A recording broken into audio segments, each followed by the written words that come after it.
Hello everybody, I'm Eternal Flame here, and today I'm here with a brand new series I want to do on my channel. Now pretty often, a lot of you guys come up with really good theories that I look at about in the comments all the time. And while some of them even get videos of them dedicated to them sometimes, not as much as I would like if I'm being completely honest. So through this series, I would like to take several of you guys' favorite comments and talk about my honest opinion of them as theories, as well as maybe give some more support to them and just bring them to much more of a greater audience, because I believe some of these theories do generally deserve much more people to see them. So without further ado, let's get into this. And if you want a potential chance that your theory could be in the next episode of this series, be sure to comment it down in the comment section down below and I might be able to add it in. And don't be afraid to share your theory no matter how insane it is. Anything is possible in the world of Jujutsu Kaisen after all, so long as it doesn't contradict already established things. The first theory is from someone known as Hex Moneyman, where the first theory is Yuji is the incarnated soul of Genshin, the prison realm monk. Now I do actually think this theory does have some merit to it, as the prison realm directly is only the flesh of the person and not actually the soul itself of the person.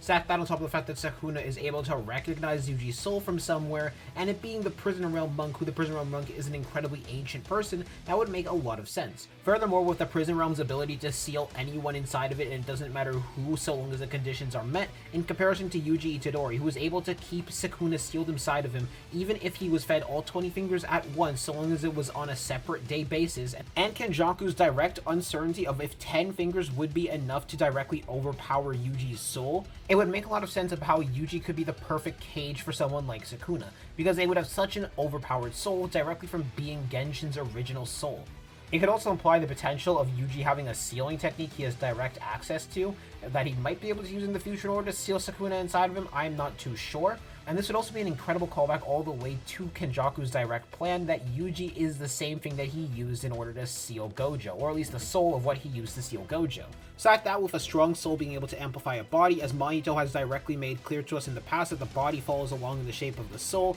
and it would all make sense, such as how Yuji is this physically strong because he had the original soul of Genshin. However, while I do certainly think this could be a good theory and would be an amazing callback to something that happened in the past, I don't actually think this is likely going to be the case at all, purely because I do think it would have been directly mentioned if Yuji was the soul of Genshin by Tengen, at least in some way to break the prison realm, or at least some attempt to break the prison realm. Granted, to be fair, Tengen is a thumb, and you can't really trust a thumb ever, so it might also be possible that Tengen was just an op and not wanting to break Gojo out at all, and wanted to send them on this goose chase instead in order to try and do this for the Culling Games. But overall, I do think this is a really good theory nonetheless. It would offer quite a bit of interesting story potential. It would offer a good callback to something that was established to already be incredibly powerful, because it has the power to seal Gojo to begin with, so long as the necessary conditions are made, and it would offer a good way for them to be able to take out Sukuna forever through using the same technique that Genshin used in order to be able to seal Gojo through the prison realm. It just has a little bit of an issue of it kind of being a little bit out of nowhere, and it only really serves to be as a callback to something that happened in the past. It also brings up the random question of why would Sukuna consider what Kenjaku did to make Yuji weird if it was only the soul of Genshin? Because, let's be real, it takes a lot to make Sukuna consider something weird. Though we also don't know why Sukuna even does consider Yuji weird to begin with yet either, so that could be something that could be answered in the future as well. So I do think this does have good story potential, it would be a really cool callback, and it's just an overall really good theory in my opinion.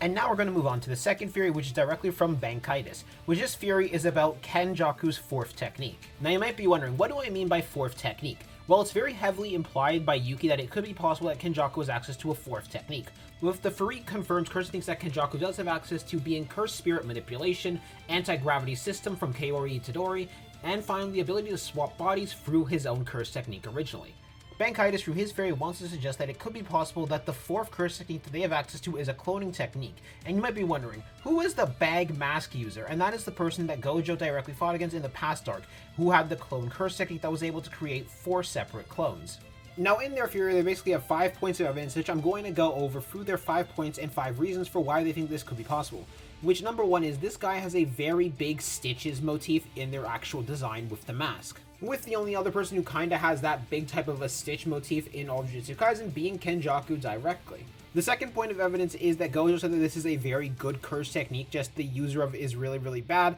which I 100% agree with, because if you all know what my opinion is on Rabbit Escape, you know that I absolutely love cloning techniques, and you all know, I think, that if it's on the right hands of the right user, then it is a good curse technique. Unfortunately, they just aren't really a good curse technique user, and they just aren't good with the cloning curse technique, because it could have the potential to be a really strong curse technique if it was used in the right hands, which Kenjaku would certainly be the right hands to use use it in considering what he did with cursed spirit manipulation. Now their third point is, at the start of the culling games, Kenny was dreamwalking every non-player out of the barriers at the same time, which he can't do unless he has the clone curse technique. Which what they're basically talking about is when Kenjaku decided to take Yuji's friend out of the culling games barriers, that basically they couldn't take several people out at the same time other than with a cloning curse technique.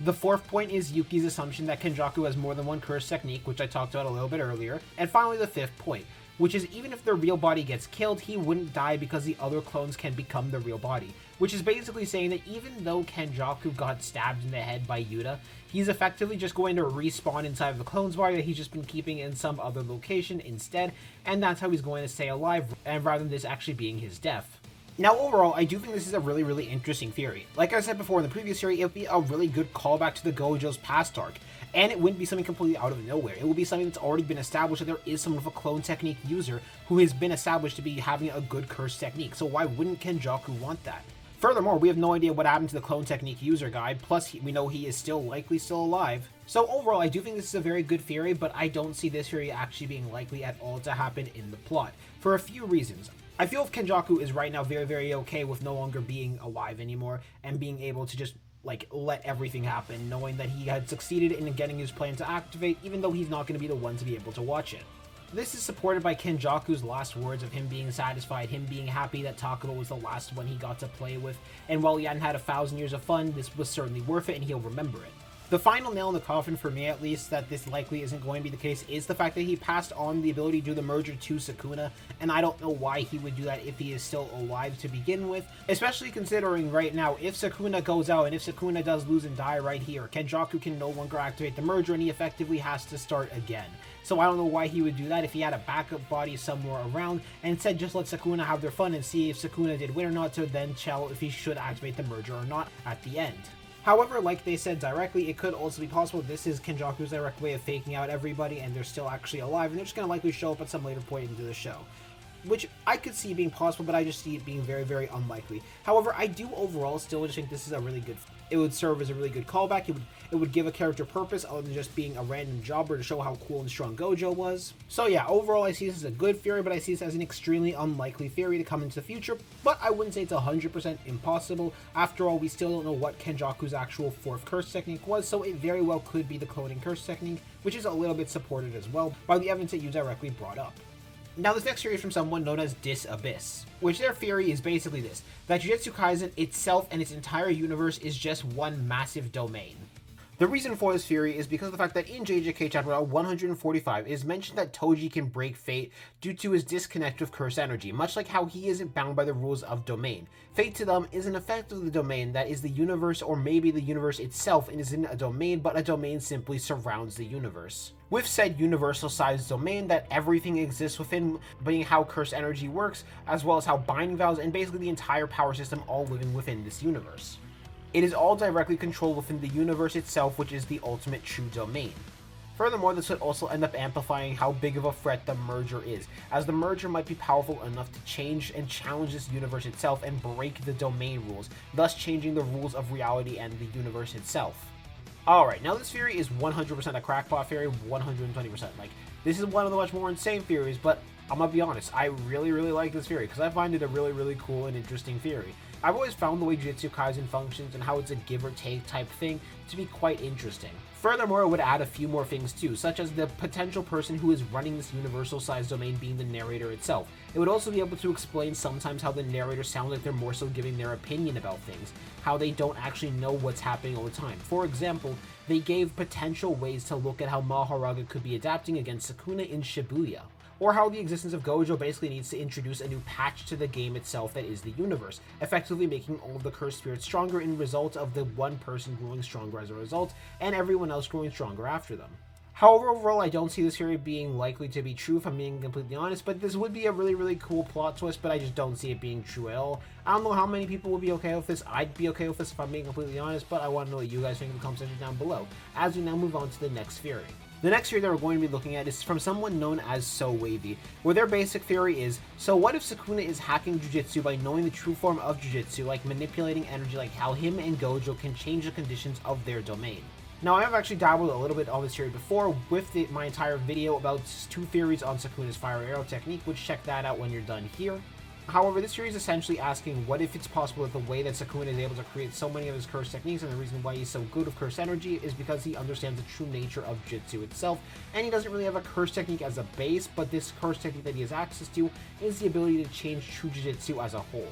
Now, this would work to explain both the fire arrow and the space cleave, as this basically being him using this ability in order to actually add those traits to his current existing ability, or just manipulating the shape of cursed energy, especially in the case of the fire arrow, but not as much in the case of the space dismantle, since the space dismantle is just targeting space itself and shooting to cut space rather than the person directly. So I could see this theory being very, very possible, if I'm being honest, but that's for the future to know. Now, the next theory we're going to be talking about is one from Ian Harrison. Where, to summarize their theory, they're basically saying that they believe that Sukuna once in the past used to have a human-like form. However, he ended up shape-shifting and transforming, similar to what Mahito did when he discovered the essence of his soul, and Sukuna effectively did the same thing, and that Yuji is likely going to have a similar type of transformation in terms of his nature when he discovers the essence of his own soul as well. With Yuji's new arms that he's directly shown off, as well as his demon god title that he directly got from his own brother, being foreshadowing for this directly. And by extension, this would be able to allow us to answer the question of why Sukuna was able to recognize Yuji from the Heian era or some place back then.